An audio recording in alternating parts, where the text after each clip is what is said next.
Shalom.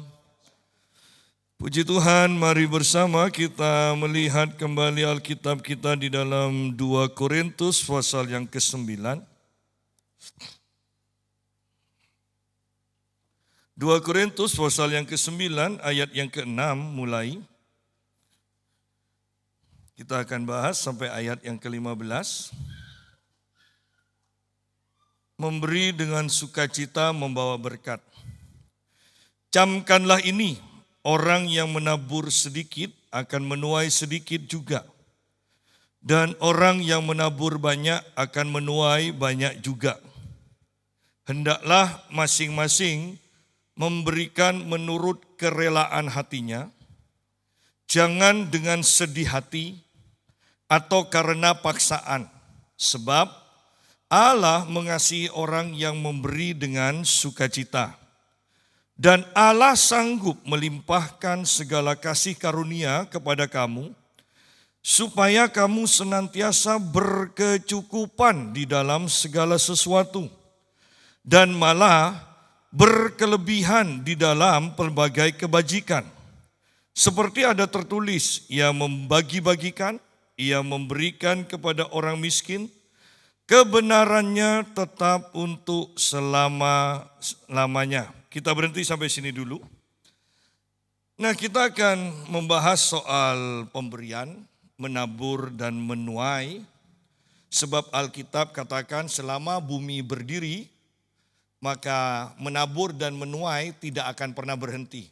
Selalu itu akan berputar selama ada bumi. Ya, selama ada bumi. Nanti kalau di surga baru berhenti naburnya, tidak diperlukan lagi. Ya. Camkanlah ini, orang yang menabur sedikit akan menuai sedikit juga. Dan orang yang menabur banyak akan menuai banyak juga. Dan ini butuh perhatian karena Paulus berkata camkanlah ini. Ya, ini berarti ada penekanan. Kalau di tulisan berarti ada garis bawah. Ya. Kalau di tulisan berarti dipertebal. Itu aja. Ya. Nah, kalau kita lihat di sini dikatakan camkanlah. Kalau di dalam Galatia pasal 6 ayat yang ke-7 dikatakan begini. Jangan sesat. Allah tidak membiarkan dirinya dipermainkan. Karena apa yang ditabur orang itu juga yang akan dituainya. Jangan sesat dikatakan. Apa yang ditabur orang itu yang akan dituainya. Jadi tidak mungkin kita ini yang dinamakan sesat itu begini. Kita nabur senyum, ingin menuai uang. Ya. Kita menabur kebaikan, yang ingin dituai adalah uang. Tidak mungkin. Kalau kita nabur senyum, kita nuai senyum juga. Ya. Kita nabur kebaikan, kita nuai kebaikan juga. Kita nabur uang, kita akan terima uang juga. Ini baru kebenaran. Kalau kita nabur senyum mengharapkan uang berkat keuangan, maka itu yang dinamakan sesat. Ya, sesat. Alah, yang penting cukup berbuat baik, pasti Tuhan beri kelimpahan. Tidak ada hukumnya. Itu sesat, pandangan yang sesat. Dan Allah tidak membiarkan dirinya dipermainkan, dikatakan. Ada orang baik? Iya ada. Tapi apakah ada orang baik yang pelit? Banyak. Orang baik belum tentu murah hati loh. Ya. Dan tidak bisa kita mengandalkan kebaikan untuk menuai segala hal. Tidak bisa. Kita baik, nabur kebaikan, ya kita hanya menerima kebaikan. Ya, jadi kalau kita menabur benih, jeruk dan mengharapkan untuk menuai apel, Anda sesat. Ya, Anda sesat. Jadi kalau menabur benih jeruk, yang akan dituai pasti jeruk. Ya, kita mengerti prinsip yang sederhana itu. Kalau enggak, berarti sesat. Ya, sesat. Dan Allah tidak membiarkan dirinya dipermainkan, dikatakan. Jadi ada orang yang mengandalkan itu yang penting baik. Dan mengharapkan banyak hal dari kebaikannya. Anda tidak bisa menutupi kepelitanmu itu dengan berbuat baik. Ya, Anda tidak bisa mengganti kepelitanmu itu dengan kebaikan. Kalau Anda tetap lakukan berarti Anda sedang mempermainkan Tuhan. Ya.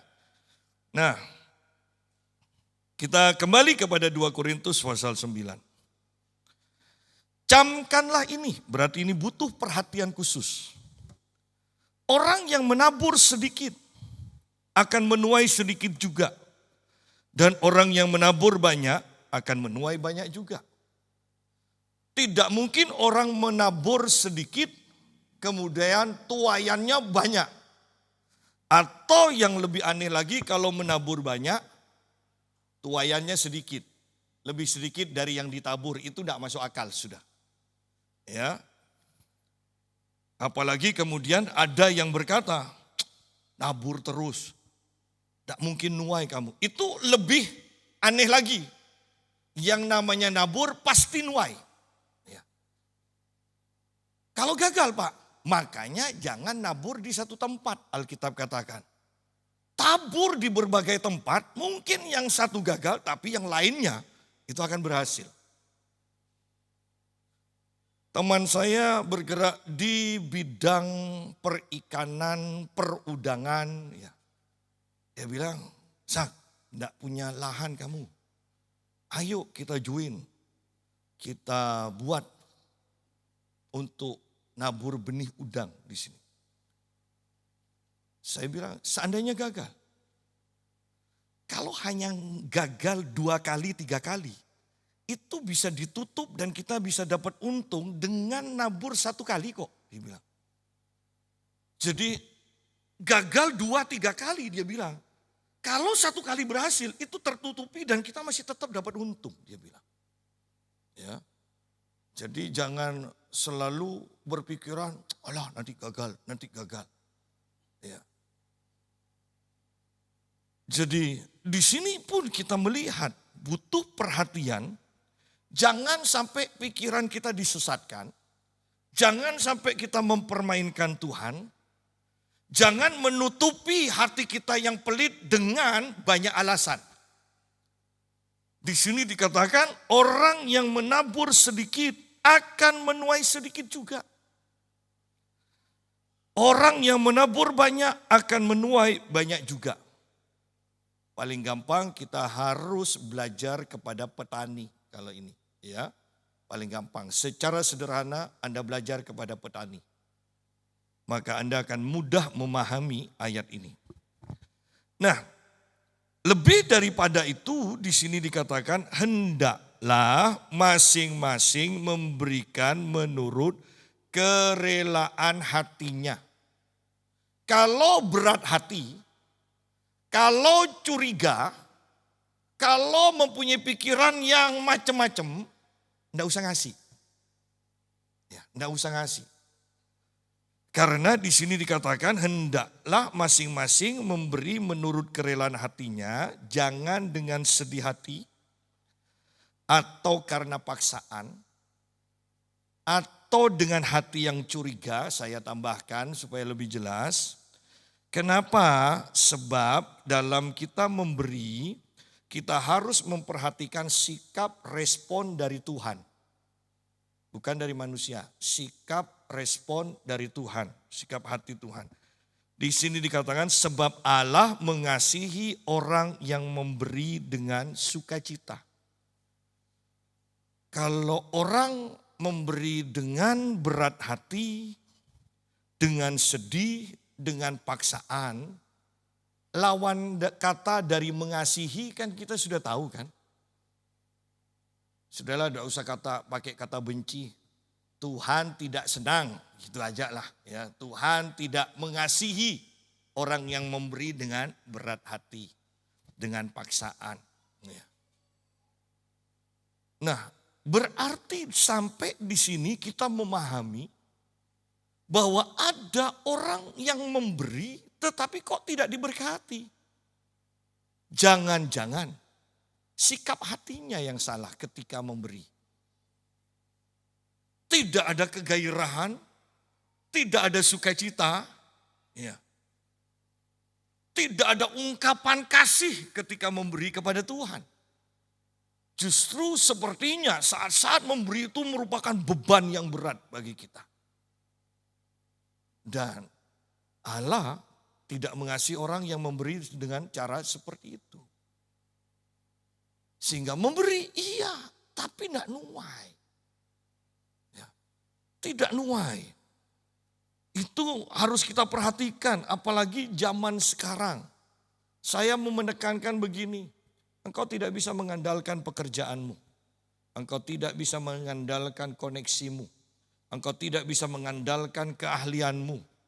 Iya, engkau tetap harus bekerja. Tetapi lebih daripada itu, engkau harus mengandalkan tabur tuai ini. Pengalaman supranatural dari Tuhan, sehingga Alkitab katakan selama bumi masih berlangsung, maka tabur tuai tidak akan pernah berhenti. Jadi ungkapan itu menggambarkan betapa pentingnya tabur tuai ini. Hendaklah masing-masing memberikan menurut kerelaan hatinya. Jangan dengan sedih hati atau karena paksaan. Sebab Allah mengasihi orang yang memberi dengan sukacita. Jangan juga memberi karena tamak, ya kan? Wah, kalau nabur nanti dapat banyak, apalagi yang menantang ini hamba Tuhan yang diurapi, punya terobosan dalam keuangan. Anda ditipu, Anda menipu diri Anda sendiri. Anda tidak murni dalam memberi juga. Ya. Bahkan ada pendeta-pendeta yang kerjasama dengan timnya. Jadi ketika ada tantangan seperti itu, timnya ini akan buka antingnya, buka kalungnya, dompetnya langsung diserahkan semua. Ya, sehingga jemaat yang lain, wah ini pengurapan Tuhan ini, wah tidak mau kalah kan, kasih juga. Sampai rumah nyesel. Ya, bahkan sampai ada yang tengkar itu, sertifikat rumah dikasihkan, orang tuanya marah. Sertifikat rumah dikasihkan, wah istrinya marah. Ya. Sedangkan timnya selesai ibadah, langsung, mana punya aku tadi? Aku tadi naruh ini, nah diambil lagi. Loh ini kenyataan. Ya. Tetapi karena ada gereja yang seperti ini, kita tidak boleh langsung mengatakan ini tidak berlaku dalam hidup gereja. Tidak bisa. Kan tidak mungkin kan rumah kita ada tikus kemudian rumah kita bakar kan? Tidak mungkin kan, tikusnya aja yang disingkirkan. Banyak uang palsu, saya tidak mau megang uang sekarang. Loh. Terus uangmu itu, enggak saya akan buang, apa banyak yang palsu. Loh. Tidak bisa seperti itu, dipilih yang asli, yang palsu dibuang, yang asli tetap di dompet. Ya. Nah kalau itu kan Anda mengatakan, ya pastilah Pak Yusa gitu. Loh, tapi kalau masalah begini ada satu gereja yang tidak benar kok Anda. Kemudian enggak saya tidak mau ngasih. Apa gereja tidak benar. Lupa padahal hanya satu yang tidak benar. Ya. Jadi kita harus mengerti kebenaran ini. Sebab Allah mengasihi orang yang memberi dengan sukacita. Ya. Jadi ketika kita memberi, kita dituntut untuk memberi dengan sukacita. Baik itu dalam persembahan, baik itu untuk gereja, baik itu untuk orang yang membutuhkan. Ya, di sekeliling kita ada orang-orang yang membutuhkan. Jangan sampai jemaat di sini tidak pernah ngasih ke tetangga atau kenalannya yang kita tahu memang kekurangan. Ya, tidak usah nunggu bakti sosial yang belum tentu setahun sekali. Tidak usah nunggu bakti sosial supaya ada yang mengabadikan dalam foto. tapi Anda tidak mendapat respon dari Tuhan. Ya. Jadi kita sendiri harus mempunyai gaya hidup memberi. Ya. Jangan sampai tidak ada seorang pun yang kita beri. Dan dalam memberi itu, berilah dengan sukacita. Bahkan Anda harus sampai dalam level, Anda senang melihat orang yang awalnya sedih kemudian tertawa mendapatkan pemberian kita. Ya. Itu menyenangkan loh. Ya. Ayat 8. Dan Allah sanggup melimpahkan segala kasih karunia kepada kamu, supaya kamu senantiasa berkecukupan di dalam segala sesuatu dan malah berkelebihan di dalam berbagai kebajikan. Ya. Ingat bahwa semuanya karena anugerah Tuhan. Ya, yang kita miliki itu adalah anugerah Tuhan. Di sini dikatakan Allah sanggup melimpahkan segala kasih karunia kepada kamu. Allah sanggup melimpahkan segala kasih karunia kepada kamu. Kalau saya sederhanakan supaya kita gampang mengerti ya. Allah sanggup melimpahkan segala uang yang kamu perlukan. Nah gitu loh. Supaya mudah dimengerti maksud saya. Ya, tapi pembahasan kita sebenarnya bukan hanya uang. Tapi ini supaya mudah dimengerti. Dan Allah sanggup melimpahkan segala kasih karunia kepada kamu. Supaya kamu senantiasa berkecukupan di dalam segala sesuatu dan malah berkelebihan di dalam berbagai kebajikan. Nah, perhatikan ayat ini, supaya kamu senantiasa berkecukupan di dalam segala sesuatu. Apa yang kau butuhkan itu cukup, bukan berkelebihan. Ya.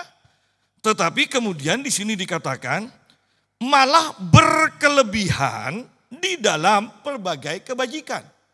Kita tahu kan, berkelebihan dalam berbagai kebajikan berarti kita itu mempunyai lebih untuk diberikan kepada orang lain. Kita mempunyai lebih untuk kita itu menabur. Jangan dibalik. Yang kita makan lebih, ya, yang kita kasihkan ke orang secukupnya aja. Ya, kebanyakan kan gitu kan. Tetapi lihat di sini Alkitab katakan, untuk hidup kita, Allah sanggup melimpahkan segala kasih karunia-Nya untuk mencukupi kita. Tetapi untuk kebajikan, untuk mengungkapkan kebajikan, Tuhan akan memberikan berlebih-lebih kepada kita. Ya. Yang jadi masalah, apakah kita tidak akan membalikkan itu? Ya. Sering kali kita akan membalikkan kan. Untuk kehidupan diri sendiri, kita berkelebihan, berfoya-foya, gaya hidup mewah. Sedangkan untuk memberi, hanya sekedarnya. Bukan itu rencana Tuhan. Bukan itu rencana Tuhan. Ya. Sebagai orang Kristen, masa kalah sama Chow Yun Fat?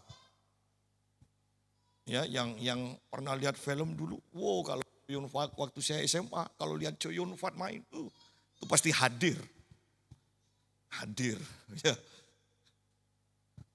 Bintang film yang begitu terkenal, hidup sangat sederhana, uangnya itu hanya dibagi-bagikan untuk orang-orang yang membutuhkan atau yayasan-yayasan yang membutuhkan. Mainnya bukan juta, bukan miliar, mainnya triliun. Sedangkan dia HP-nya tidak pernah ganti. Kadang kita kan, baru punya uang sedikit, HP ganti. Loh, bukan seperti itu. Bukan seperti itu gaya hidup. Dan kemudian kita berkata, aduh Tuhan kok tidak menyediakan segala kebutuhan. Hehehe, kalau Anda punya telinga yang mendengar kan, sambil ditarik kan sama Tuhan telinganya. Halo, halo, aku sudah ngasih buat beli pakaian, buat beli makan, beras cukup untuk 3 bulan. Kok kamu belikan HP? Ya kan? Padahal HP-mu kan masih ada. Ya. Negara itu lucu juga. Indonesia yang dikejar iPhone. Orang Amerikanya sendiri berkata ini mengganggu.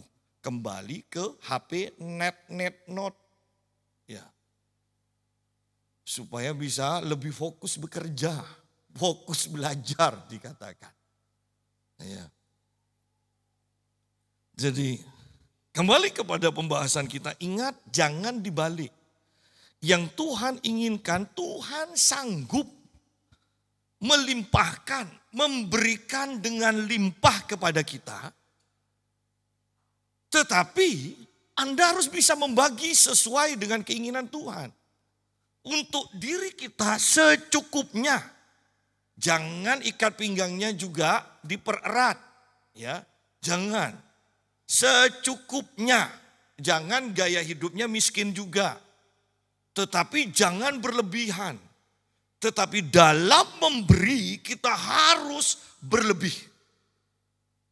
Ya. Kita harus berlebih. Tuhan sanggup memberikan kelimpahan.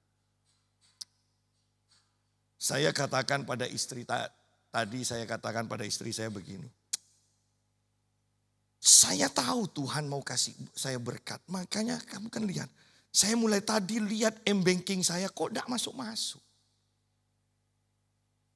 Kira-kira jam 2 saya dapat telepon. Sibuk apa enggak? Enggak, saya bilang. Ya sudah saya telepon. Dan dia ngomong-ngomong dan dia katakan. Saya mau kasih Pak Yusak berkat. Nah. Saya mau kasih Pak Yusak berkat. Dan lumayan untuk ukuran pemekasan kan. Lumayan kalau bisa walaupun beli sepeda motor bekas kan cukup kan lumayan berarti kan. Nah jadi kan saya terima. Tetapi ini loh yang saya tahu bahwa sebelum itu terjadi pagi saya sudah buka HP saya karena saya tahu. Ada berkat, tapi dalam pikiran. Sudah akhir bulan, siapa yang biasanya sudah, kan biasa kan otak kita kan. Yang biasa ngasih sudah semua. Ya. Dan ini akhir bulan. Yang tidak biasa ngasih, sekarang yang masuk. Dari itu, bukankah seharusnya saya pribadi, kita semua kalau lihat seperti ini. Bukankah kita harus menyadari bahwa ini loh dari Tuhan. Jangan sampai kita menerima sesuatu dari Tuhan, tetapi kita tidak menyadari bahwa itu anugerah Tuhan. Kemudian seperti yang kita sudah pernah bahas, semua berkat, semua pengalaman mujizat dengan Tuhan, pelajaran yang kita bisa petik itu apa? Dalam keadaan ekonomi seperti sekarang. Yang semua serba suka. Bukankah pelajarannya adalah jangan takut. Aku akan menyediakan. Sehingga ini akan menjadi modal iman untuk melangkah kepada kehidupan selanjutnya. Apapun yang terjadi, saya tekankan. Kalau dulu Tuhan cukupi, maka Tuhan yang tidak berubah tetap akan mencukupi. Dan Allah sanggup bukan memberi tetapi melimpahkan. Bukan satu tetapi segala kasih karunia. Ya. Kepada kamu. Supaya kamu senantiasa, berarti selalu, bukan sekali-sekali. tetapi senantiasa berkecukupan di dalam segala sesuatu dan malah berkelebihan di dalam berbagai kebajikan. Untuk diri cukup, untuk berbuat baik limpah. Ya, lebih. Bukan sekedar cukup. Seperti ada tertulis, ia membagi-bagikan, ia memberikan kepada orang miskin, kebenarannya tetap untuk selama-lamanya. Ini Allah kita. Bahwa Allah kita membagi-bagikan, memberikan kepada orang miskin, kemudian kebenarannya tetap untuk selama-lamanya. Supaya sederhana. Ia membagi-bagikan, memberi kepada orang miskin untuk selama-lamanya. Nah, kurang kuat, tambahi Ibrani 13 ayat 8. Tuhan Yesus tidak berubah dahulu, sekarang, dan selama-lamanya. Kalau dulu dia suka membagi-bagikan, sekarang dia tetap suka membagi-bagikan, yang akan datang dia tetap suka membagi-bagikan. Oleh karena itu Alkitab dalam kitab Galatia mengatakan, jangan jemu berbuat baik. Jangan jemu-jemu berbuat baik. Pada waktunya mungkin lama, bisa cepat, bisa sedang, bisa lama sekali.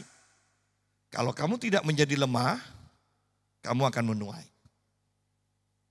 Ya, jangan terjebak dengan mulut kita berkata, apa?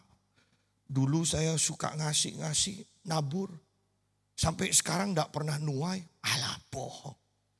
Jangan terjebak dengan perkataan kita. Jangan sampai perkataan kita membatalkan rencana Tuhan dalam hidup kita. Ya. Tetap konsisten dengan firman Tuhan. Alkitab berkata berpegang teguh pada pengakuan iman kita. Jangan berubah. Kita nabur pasti nuai, Alkitab katakan. Dan itu akan terjadi dalam hidup kita. Ya. Ayat yang ke-10. Ia yang menyediakan benih bagi penabur. Perhatikan, Tuhan yang menyediakan benih. Kalau Tuhan yang menyediakan benih, bayangkan petani kalau disediakan benihnya, tidak mungkin diirit. Ya kan? Tidak mungkin diirit. Orang hanya disediakan, dikasih. Ya. Ia yang menyediakan benih bagi penabur dan roti untuk dimakan. Jadi kita harus tahu kembali di sini, Tuhan menyediakan benih, Tuhan juga yang menyediakan roti. Jangan semuanya ditabur, ya, jangan sok sial, ya, semuanya ditabur. Tapi saya digerakkan Tuhan, nggak bisa. Ketika Anda mau menabur, saya mau tekankan begini, Anda harus sudah menabung atau menyisakan untuk keluarga Anda minimal kehidupan untuk 1 bulan. Itu sudah dicukupi dari gaji Anda. Ya. Sisanya boleh untuk menabur.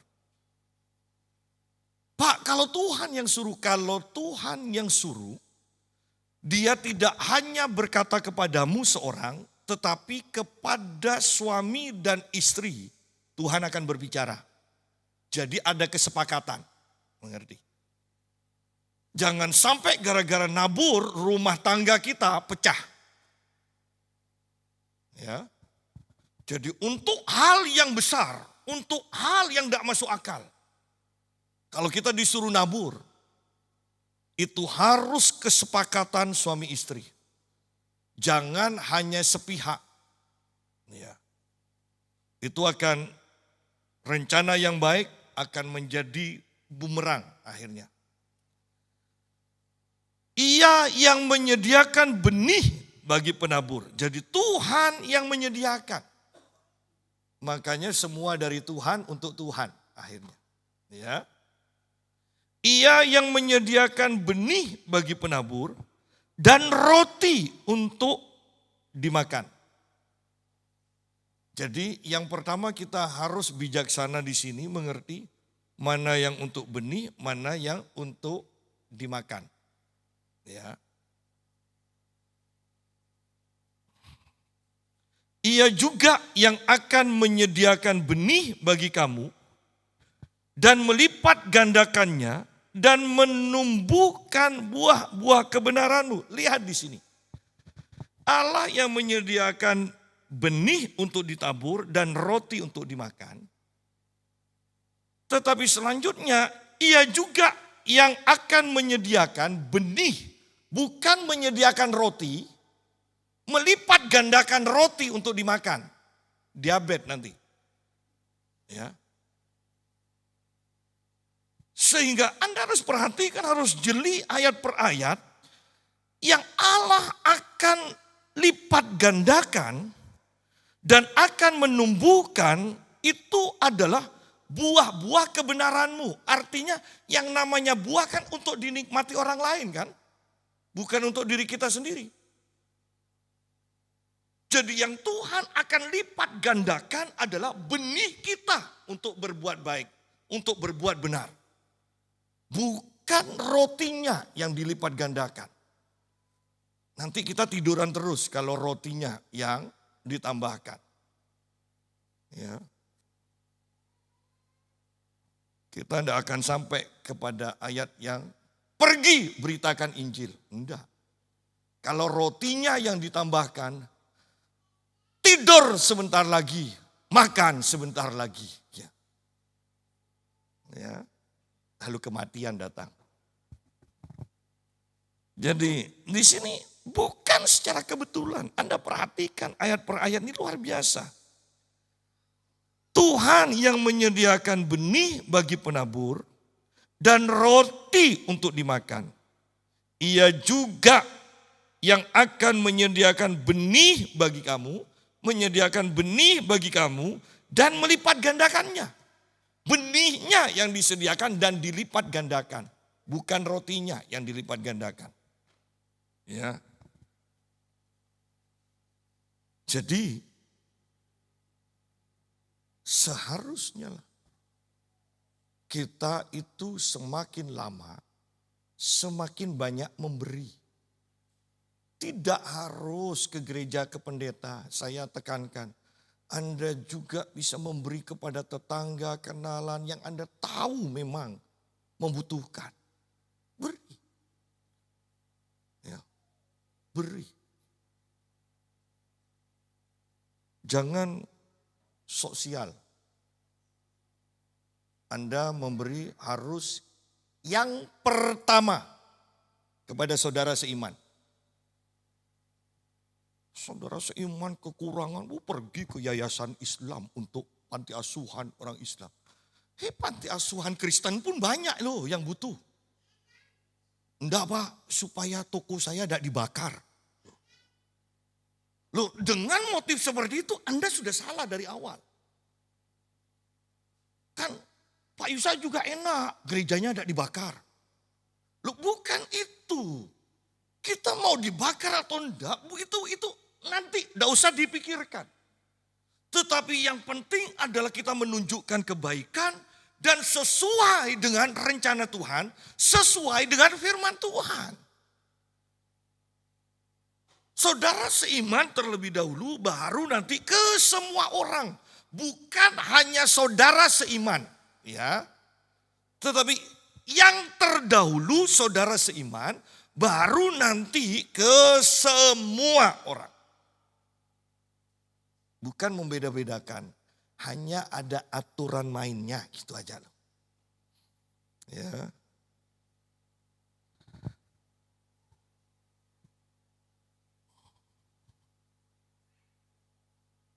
Ayat 11. Kamu akan diperkaya dalam segala macam kemurahan hati yang membangkitkan syukur kepada Allah oleh karena kami. Terjemahan lain berkata begini. Tuhan akan melimpahkan lebih lagi kepadamu supaya ya satu, kamu bisa memberi lebih banyak. Yang kedua, supaya orang yang menerima dari kamu itu mengucap syukur kepada Allah. Ya, itu terjemahan lain. Bahwa Allah akan memberi kita lebih banyak supaya kita bisa memberi lebih banyak kepada orang lain. Yang kedua, supaya orang yang menerima pemberian kita pun akan mengucap syukur kepada Allah. Jadi bayangkan sebenarnya pemberian kita itu mendatangkan pujian ucapan syukur ke surga, bikin meriah surga. Ya.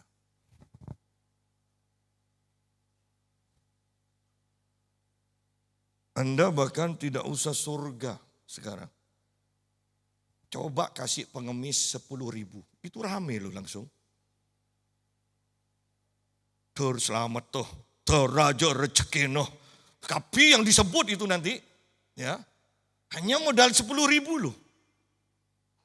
Itu rame sudah. Di bumi rame, apalagi di surga. Ya. Enak kok belajar suka memberi. Ya, belajar suka memberi. Bahkan saya kepada pembantu saya, istri saya sesuai dengan kesepakatan dengan pembantu ngasih gajinya. Setelah itu tidak tega, katanya kadang masih naksi. Jadi istri saya tambahi. Selain istri saya tambahi, saya pun ngasih. Ya, ngasih. Kadang 20.000, tidak banyak, kadang 20.000. Kadang 10.000, kadang 50.000. Nah, sehingga bahkan ini pembantu disuruh pulang pun kalau belum selesai. Sudahlah, sudah jam berapa, pulang. Tidak mau, dia bersihkan, dia pel lagi, padahal sudah dipel. Tetapi yang saya mau tekankan adalah, Anda harus suka ngasih. Sehingga ini akan menjadi kesaksian enak. Kerja pada orang Kristen. Itu loh. Jangan sampai kerja pada orang Kristennya pelit. Ya.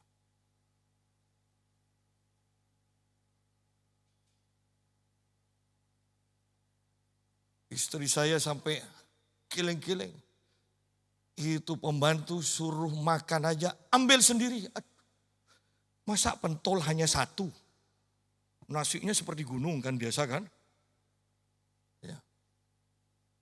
Sampai kami katakan sudah yang betul jangan hanya disuruh, sediakan. Jadinya itu habiskan gitu kan, selesai kan.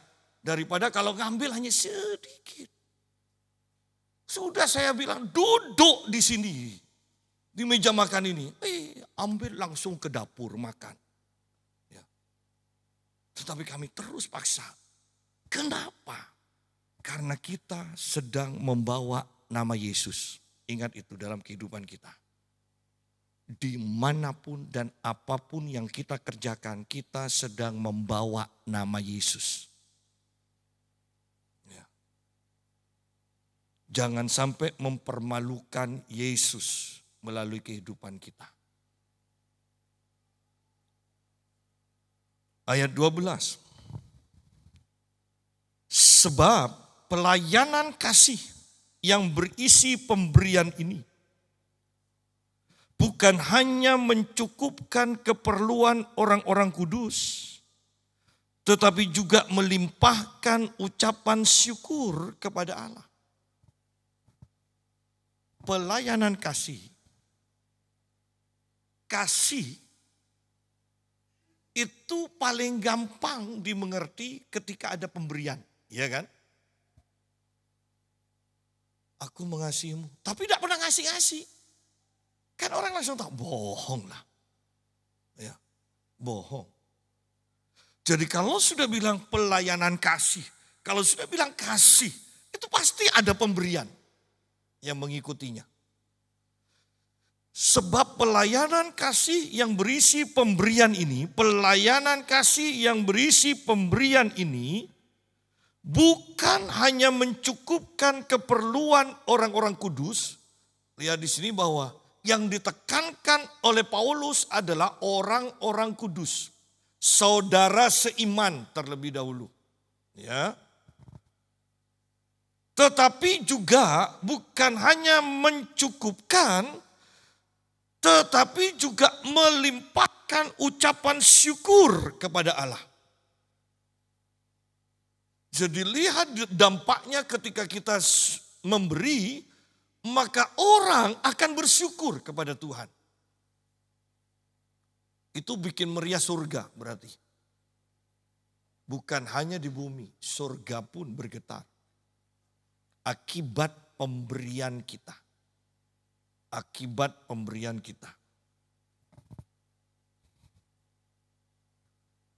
Dan oleh sebab kamu telah tahan uji dalam pelayanan itu, mereka memuliakan Allah karena ketaatan kamu dalam pengakuan akan Injil Kristus dan karena kemurahan hatimu dalam membagikan segala sesuatu dengan mereka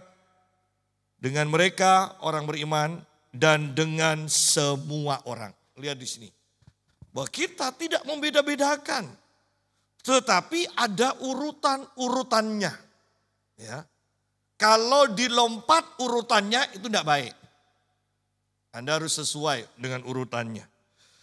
Nah, lihat kembali ayat 13. Oleh sebab kamu telah tahan uji dalam pelayanan itu. Loh, ketika kita memberi.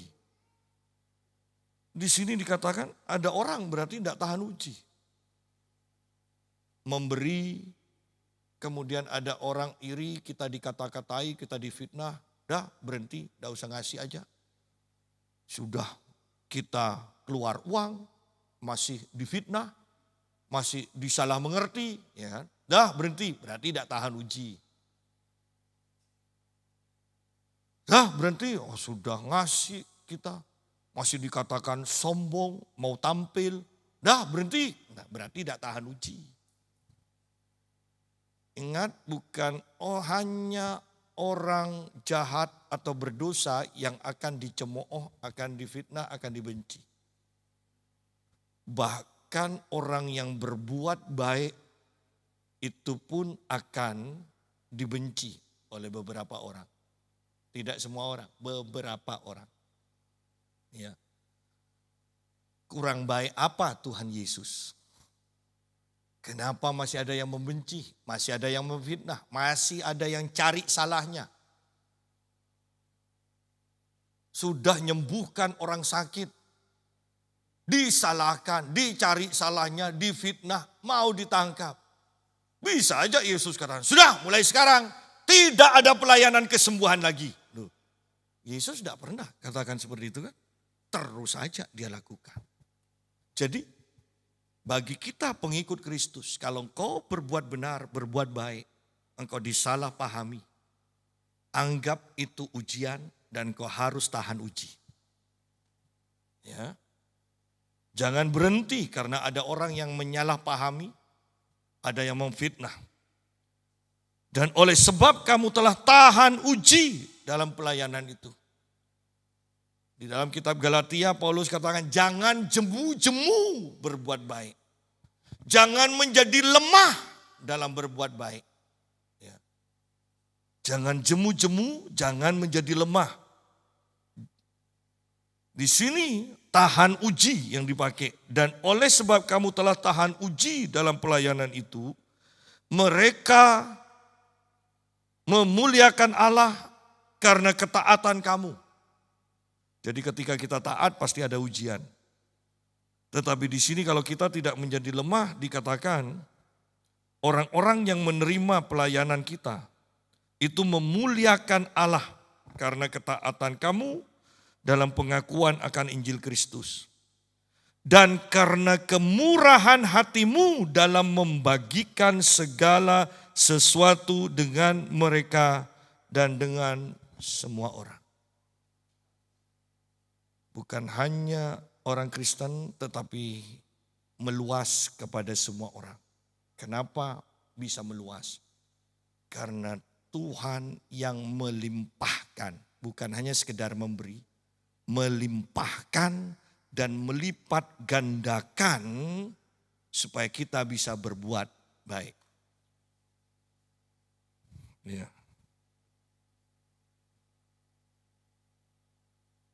Sedangkan ayat 14, sedangkan di dalam doa mereka juga merindukan kamu oleh karena kasih karunia Allah yang melimpah di atas kamu. Ya. Bahwa orang yang menerima kebaikan kita akan mendoakan kita. Wah, itu kan luar biasa. Lebih daripada sekedar mendoakan, mereka ingin ketemu kita. Kan enak kan? Ada orang yang ingin ketemu. Bukan untuk minjem uang. Kalau sudah ketemu ingin minjem uang, aduh, itu membuat kita terpaksa berbuat dosa kadang kan. Nyuruh anak, kasih tahu ya, papa ada. Ya kan, itu terpaksa berbuat dosa itu. Tetapi ini bukan untuk minjem uang, tetapi ingin tahu orang kok bisa baik seperti itu ya. Ingin ketemu. Ya, wow, luar biasa. Orang Kristen kok begitu baik ya. Ibadahnya seperti apa? Kan gitu. Diajarkan apa di gerejanya? Kok bisa sebaik ini? Nah kan? Jadi ingat sebenarnya kita bisa menjadi kesaksian hanya melalui berbuat baik. Saya tidak mengatakan Anda tidak perlu menginjil.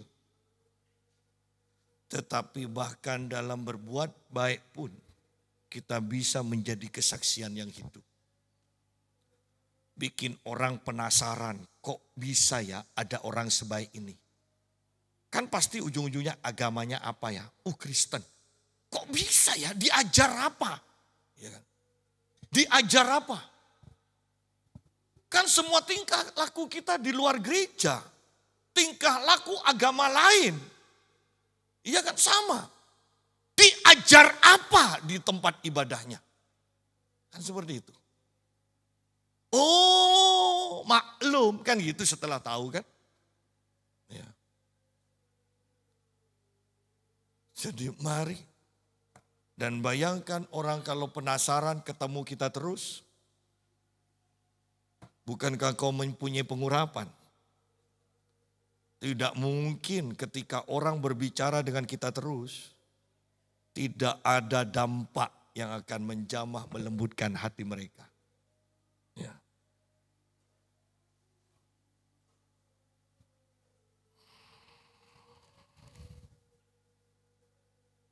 Ayat 15, ayat terakhir, syukur kepada Allah karena karunia-Nya yang tak terkatakan itu. Dan kita semua pada akhirnya ketika engkau bisa memberi apapun itu. Memberi persembahan, memberi untuk pendeta, memberi untuk saudara seiman, memberi untuk orang-orang yang di luar iman pun. Ketika itu sudah kita lakukan, kita patut bersyukur kepada Allah. Karena itu pun merupakan karunia dari Tuhan. Bisa memberi itu merupakan karunia dari Tuhan. Bersyukurlah, Tuhan memberkati.